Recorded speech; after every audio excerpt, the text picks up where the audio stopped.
یہی ہوتا نظر آ رہا ہے. ہمارے ساتھ نون لیگ کے دور کے سابق وزیر خزانہ مفتاح اسماعیل صاحب موجود ہیں, اور ہم یہ بھی بتا دیں کہ بل اس وقت منظور ہو چکا ہے. جو ہمارے ساتھ اس وقت خبریں آ رہی ہیں کہ جو منی بجٹ ہے وہ حکومت منظور کرانے میں اس وقت کامیاب ہو گئی ہے. تو حکومت کو یہ کامیابی اس وقت پارلیمنٹ کے اندر مل چکی ہے, منی بجٹ منظور ہو چکا ہے. مفتاح اسماعیل صاحب ہمارے ساتھ موجود ہیں. مفتاح اسماعیل صاحب بہت شکریہ میرے شو میں جوائن کرنے کے لیے. مفتاح اسماعیل صاحب, احسن اقبال صاحب آئے, ایم کیو ایم سے ملے, آپ ان کے ساتھ تھے, آپ منانا چاہ رہے تھے کہ جی منی بجٹ پر ووٹ نہ دیا جائے, دے دیا انہوں نے.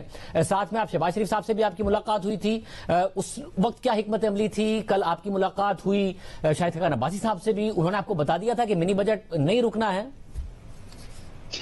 شکریہ شاہزیب. دیکھیں, یہ حکومت کی عددی برتری تو ہے نا اسمبلی میں, اس میں تو کوئی ڈاؤٹ نہیں ہے. آج بھی 12 لوگ آپ نے بتائے کم تھے, لیکن مطلب 178 سے 10 لوگ کم تھے. تو یہ حکومت اس پوزیشن میں نہیں تھی کہ وہ کانفیڈنس ووٹ لے سکے. لیکن ہم نے بالکل بات کری تھی, آئی تھنک کہ خورشید شاہ صاحب نے بات کری تھی جی ڈی اے سے, ہم نے بات کری تھی احسن اقبال صاحب اور میں, اور گئے تھے بات کرنے ایم کیو ایم سے, کہ ان کو ہم نے یہ بتایا کہ آپ کیوں عمران خان صاحب کا بوجھ اٹھا رہے ہیں کیا. اور آپ نے دیکھا کہ جب مری کا ثانیہ پیش آیا تو مونس الہی صاحب نے بھی اس قسم کے ٹویٹ کرے کہ جو بد انتظامی ہے اور جو نااہلی ہے پی ٹی آئی کی, اس کا بوجھ اٹھانا مشکل ہے. تو یہ عمران خان صاحب کی حکومت انریول ہوتی تو نظر آ رہی ہے. یہ بدقسمتی ہے کہ آج ڈبل روٹی کو, بیکری سے ڈبل روٹی کو لگژری گڈ کہہ دیا ہے. یہ بدقسمتی ہے کہ آج مرغیوں کو لگژری گڈ کہہ دیا ہے, اور یہ ایک عجیب سا حساب دیا ہے کہ 373 ارب روپے 343 ارب روپے حکومت جمع کرے گی, لیکن کہا جاتا ہے کہ ٹیکس صرف 2 ارب روپے کا ہے. تو باقی کون سے فرشتے آ کے ان کو پیسے دیں گے مجھے نہیں پتا. ڈاکیومنٹ کرنے کے لیے تو ہم ڈاکیومنٹ کرنا چاہتے ہیں, جس کی وجہ سے فلیٹ ہم نے ٹیکس کیا ہے, باقی ورنہ کچھ جو ہے وہ ریفنڈ ہو جائے گا, کچھ ایڈجسٹیبل ہوگا. تو اس لیے امپیکٹ اتنا بڑا نہیں ہے جتنا بڑا وہ کہہ رہے ہیں. اچھا شاہزیب خانزادہ صاحب, دیکھیں چلے اس کو ایک ایک کر کے لے لیتے ہیں. آپ جتنے بھی مشینوں پہ آپ نے کچھ ٹیکس لگائے ہیں, 70 ارب روپے کے انہوں نے, یا 100 ارب روپے کے, جتنے بھی مشین آتے ہیں پورٹ سے آتے ہیں نا, کراچی کی بندرگاہ سے آتے ہیں یا ڈرائی پورٹ سے آتے ہیں, تو کیا کسٹم کو نہیں پتا؟ وہ ڈاکیومنٹ نہیں ہے جس فیکٹریوں میں جا رہے ہیں, ہمیں نہیں پتا. وہ کیسی باتیں کر رہے ہیں, ان کے اوپر کسٹم ڈیوٹیاں لگی ہوئی ہیں, ایڈوانس انکم ٹیکس لیا ہوا ہے آپ نے, تو اس میں کیا ڈاکیومنٹیشن رہ گئی. اسی طرح ادویات پہ آ جائیں, آپ نے ادویات کے اوپر لگا دیا, آپ نے کہا ہم 24 گھنٹے میں واپس کر دیں گے, سوری 7 دن میں پیسے واپس کر دیں گے. سر آپ بھی پاکستانی ہیں, میں بھی پاکستانی ہوں, آپ کو لگتا ہے کہ 7 دن میں واپس کر سکیں؟ ان سے, جن لوگوں سے مری کی سڑک سے جہاں پہ گاڑیاں پسی ہوں, سالٹ نہ لگ سکا ہو, جو سنو نہیں ہٹا سکتے, برف نہیں ہٹا سکتے, وہ 24 گھنٹے یا 7 دن کے اندر وہ واپس کریں گے کبھی؟ بس ہم انٹینٹ تو دکھا رہے ہیں نا, اور جو ریفنڈ کا ان کا جو کلیم ہے کہ ہم ریفنڈ آپ کی دور حکومت سے تو بہتر ہی کرتے ہیں. اب اگر 7 دن کا وہ انٹینٹ دکھا رہے ہیں, نہیں کریں گے تو اب تک تنقید کر لیجیے گا. ادروائز تو ان کا یہ کہنا ہے کہ جی را مٹیریل کی صورت میں فارماسیوٹیکل میں ایک بہت بڑی انڈسٹری ہے جو ٹیکس نہیں ہوتی ہے اور استثناء حاصل ہے, اس لیے کم از کم انہیں ڈاکیومنٹ کرنے میں کامیاب ہو جائیں گے, اور وہ فارماسیوٹیکل را مٹیریل میں دوسری پروڈکٹس بھی جو ہیں اس کو بھی ڈال دیتے ہیں. فارماسیوٹیکل کی کوئی انڈسٹری بھی جو ہے وہ انڈاکیومنٹڈ نہیں ہو سکتی, کیونکہ آپ ڈریپ کے پرمیشن کے بغیر بیچ نہیں سکتے. نہ رجسٹر ہو سکتی ہے فارماسیوٹیکل کی فیکٹری جو ہے, وہ ایک نیا مشین نہیں لگا سکتی جب تک کہ ڈریپ کی پرمیشن نہ ہو. تو یہ بات جو ہے نا, یہ ایک ٹرک ہوتی ہے کہ کہنا کہ ہم کو ڈاکیومنٹیشن کرنا ہے. بھائی کیا ڈاکیومنٹیشن کر رہے ہو؟ پھر آپ دیکھیں کہ آپ نے دہی کے اوپر ٹیکس لگایا, آپ نے ڈبل روٹی کے اوپر ٹیکس لگایا. اب دیکھیں ستم ظریفی, دیکھیں کہ آپ نے کنولا سیڈز پہ اور سن فلاور سیڈز پہ آئل ٹیکس لگایا. آپ ایک طرف $3.5 ارب مگر اس کی بھی ایف بی آر نے سفارش کی ہے کہ یہ جو سیڈز ہیں اس کے اوپر بھی حکومت سبسیڈائز کر دے اس کو. یہ ایف بی آر کی سفارش ہے, جو کہ ایف بی آر کے چیئرمین نے اپنی پریسر میں کہا تھا. تو میری بات سنیں, مطلب ادھر سے ٹیکس لگاؤ, ادھر سے سبسیڈائز کرو, سبسیڈائز کبھی بھی نہیں ہوگا, اور پتہ نہیں کس کو سبسڈی دیں گے, کون کسی کو ضرورت ہوگی. مجھے بتائیں کہ آئی ایم ایف یہاں پہ بڑا اسٹرکٹ ہو گیا ہے. آئی ایم ایف بڑا اسٹرکٹ ہے کہ نہیں, آپ ڈبل روٹی پہ آپ ٹیکس لگائیں. آئی ایم ایف کہتا ہے دہی پہ لگائیں. آئی ایم ایف کہتا ہے کہ بیجوں پہ لگائیں جس سے ہم پیداوار کر سکتے ہیں خوردنی تیل کی. لیکن آئی ایم ایف کہتا ہے کہ ہاں کوئی بات نہیں, آپ ریٹ کو ٹیکس بریک دے دیں. ہاں کوئی بات نہیں, آپ 2 سال سے آپ نے ریل اسٹیٹ کو ایمنسٹی دی ہوئی ہے. آئی ایم ایف وہاں موقع پہلے بھی دے چکے ہیں, مگر اگر ان سب چیزوں کے باوجود, کیونکہ آپ کا یہ موقع آپ ہمارے ساتھ پروگرام میں تھا, آپ نے خود بھی یہ کہا کہ آئی ایم ایف کیسے یہ ڈسکریمنیشن کر رہا ہے کہ حکومت ان چیزوں پہ منا لیتی ہے, ان چیزوں پہ نہیں منا پاتی. مگر آپ کو بھی یہ تو پتا تھا نا کہ اس بجٹ کو پاس ہونا ہے، آپ نے بھی شہباز شریف صاحب کو یہی مشورہ دیا ہوگا اور شاہد خاقان عباسی صاحب نے بھی یہی دیا ہوگا کہ صرف تاثر دینا ہے کہ ہم منی بجٹ پاس نہیں ہونے دیں گے، اصل میں منی بجٹ کو روک نہیں لینا ہے، کیونکہ حکومت گر گئی تو ہم آ گئے تو جو کرنٹ اکاؤنٹ کا خسارہ کھڑا ہے، انٹرنیشنل فائنینسنگ کی بہت زیادہ ضرورت ہوگی، ہم سے بھی حکومت نہیں چل پائے گی، اس سے صرف تاثر دینا ہے، ویسے منی بجٹ کو پاس ہونے دینا ہے۔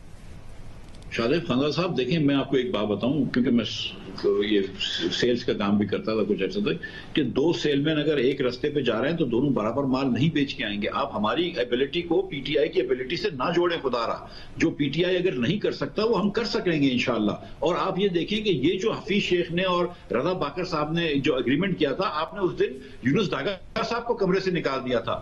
یہ آپ کے پروگرام میں ریکارڈ میں ہے شوکت ترین صاحب کہ انہوں نے کہا کہ انہوں نے ستیہ ناش کر دیا، اور شوکت ترین صاحب پی آئی ڈی کے اندر پریس کانفرنس کر کے بولے کہ حفیظ شیخ پیسے لے کے آ گیا ورنہ میں یہ شرائط نہ مانتا۔ اور میں تو آپ کو یہ بتا رہا ہوں کہ یہ دونوں اگر گورنر صاحب اور فائنانس منسٹر صاحب ایک پیج پہ ہوتے اور یہ مل کر کام کر رہے ہوتے تو آج یہ حالت نہیں ہوتی، لیکن میرے خیال سے تو شوکت ترین کی نیگوسیشن کو انڈرمائن کیا گیا ہے،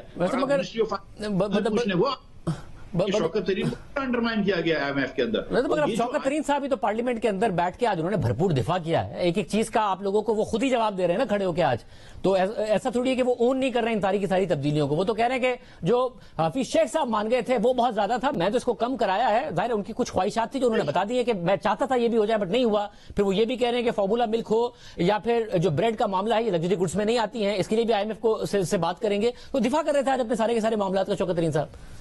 شوکت ترین صاحب اگر دفاع کر رہے ہیں تو شوکت ترین صاحب کی بات آج کی سن رہے ہیں تو شوکت ترین صاحب کی بات چند دنوں پہلے کی بھی سن لیتے ہیں نا، جب انہوں نے کہا تھا کہ یہ چیز غلط ہے، اس سے پہلے تھوڑا سن لیں تو جب شوکت ترین نے کہا تھا کہ انہوں نے بیڑا غرق کر دیا، ستیہ ناش نے کہا تھا، سوری یہ میرا ورڈ ہے، شوکت ترین صاحب نے کہا تھا کہ یہ بیڑا غرق کر دیا معیشت کا۔ شوکت ترین صاحب کہہ رہے تھے کہ یہ بہت غلط کرا تھا انٹرسٹ ریٹ بڑھا کر، شوکت ترین صاحب نے بہت ساری باتیں کری ہیں، تو آپ شوکت ترین صاحب کے پھر تمام اس کو پورے ریکارڈ کو لیجئے۔ جہاں اس وقت آپ میرے سامنے موجود ہیں نا، جہاں پر شوکت ترین صاحب ہوتے ہیں تو ہم ان سے ان کے سوالات کرتے ہیں، آپ دونوں ہی نہیں ہوتے ہیں تو پھر کوشش کرتے ہیں کہ عوام کے سامنے حقائق کرتے ہیں۔ اس وقت آپ میرے سامنے موجود تو آپ مجھے یہ بتا دیں، آپ کو یہ تو پتا ہے نا، آپ کی جماعت ہو یا پھر پیپلز پارٹی کو جتنی بھی اپوزیشن تھی، کہ تاثر دینا ہے اور حکومت کو انپاپولر کرنا ہے، نیریٹو استعمال کرنا ہے کہ منی بجٹ عوام کے لیے نقصان دہ ہے اور مہنگائی کا بوجھ آئے گا، یہ حکومت انکمپیٹنٹ ہے، اس نے مذاکرات اچھے نہیں کیے، آئی ایم ایف کا ڈکٹیشن لے رہے ہیں، مگر پاس ضرور ہونے دینا ہے، جس کی وجہ سے آج پاس ہوا ہے۔ ورنہ یہ نہیں ہو سکتا کہ آپ یہ بھی کہیں کہ ان کے اپنے اراکین ہمارے ساتھ رابطے میں ہیں،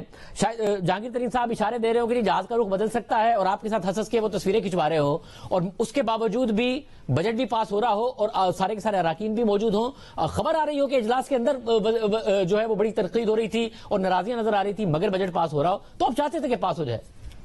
تو شاہد خاندان صاحب آپ کیا چاہتے ہیں کہ ڈسکا میں جیسے پی ٹی آئی نے کرا تھا، ہم کیا لوگوں کو اغوا کرتے؟ پی ٹی آئی کے جو لوگ ان کو ووٹ دے رہے ہیں، آپ نے بھی دیکھا کہ نور عالم خان صاحب جو تھے وہ نہیں دینا چاہ رہے تھے، نہیں کھڑے ہوئے تھے جب پہلی مرتبہ ووٹ ہوا، بیٹھے رہے، راجہ ریاض صاحب بیٹھے رہے۔ اغوا نہ کرتے، کنونسنگ رابطہ تو کرتے نا، کنونس تو کر لیتے، اغوا کیوں کرنا تھا؟ اغوا کیوں کرنا تھا؟ کنونس کرتے، کنونس نہیں کر پایا کیونکہ آپ چاہتے تھے کہ پاس ہو، یہ پوائنٹ ہے۔ دیکھیں کنونس کرنے بھی گئے، مطلب خدا نہ خواستہ میں تو اغوا کی وہ صحیح ڈسکے کی بات کر رہا تھا پی ٹی آئی والے دوستوں کو یاد دلانے کے لیے کہ وہ کس قسم کے ہتھ کنڈے استعمال کر سکتے ہیں۔ چلے پھر مجھے یہ بتا دیں، آپ پھر حکومت تو نہیں گرا پائیں گے نا؟ یہ تو نہیں ہو سکتا جن اتحادیوں نے اراکین نے آج ووٹ دیا ہے حکومت کو، وہ کل آپ کے ساتھ مل کے 25 جنوری کو اجلاس کریں گے، مولانا فضل الرحمان اور پی ڈی ایم کے دیگر رہنما اور شہباز شریف صاحب، اور پھر اتحادی بھی مان جائیں گے اور حکومت اراکین اتنا انپاپولر اگر فیصلہ ہے آپ کے بقول یہ تو کیوں مان جانا انہیں 15 دن بعد آپ کے ساتھ حکومت گرانے کے لیے اور ان ہاؤس چینج کے لیے؟ آپ دیکھیں گے شاہد خاندان صاحب یہ جو بات کر رہے ہیں کہ صرف مرغی کے اوپر تھوڑا سا ٹیکس لگا ہے، پیکج مرغی مہنگی ہوگی، ان کو پتا ہے کہ ہیچلنگ بھی مہنگی کر دی ہیں، انہوں نے گرینڈ پیرنٹس چکس بھی مہنگی کر دی ہیں۔ آپ دیکھیں گے کہ ایک مہینے کے اندر اندر کس قسم کی مہنگائی کا طوفان آتا ہے اس پاکستان میں، جہاں پہ 8-9 ہفتے سے اب 18% سے اوپر ایس پی آئی ہے، جدھر 26% ہول سیل پرائس انڈیکس ہے۔ آپ دیکھیں گے کیسا مہنگائی کا طوفان آتا ہے۔ مجھے نہیں لگتا، میں آپ کو سچ بتا رہا ہوں، مجھے نہیں لگتا، میں ہو سکتا ہے کہ غلط سوچ رہا ہوں، کہ خان صاحب کی حکومت جو ہے اس کا بوجھ پاکستان کے عوام اٹھانے کے لیے تیار ہے۔ ہم تو اپوزیشن والے ہیں، لیکن مجھے لگتا ہے کہ میرے جو بھائی جو حلیف ہیں پی ٹی آئی کے، ایم کیو ایم والے، پرویز الہی صاحب، جی ڈی اے والے، وہ بھی میرے خیال سے اب جو ہے وہ پیچھے ہٹ جائیں گے۔ آپ کا پہلے بھی خیال تھا، آج ان سب نے ووٹ دے دیا ہے، آپ کی پھر مزید توقعات ہیں۔ بہت شکریہ مسٹر اسماعیل صاحب ہمارے ساتھ موجود ہیں۔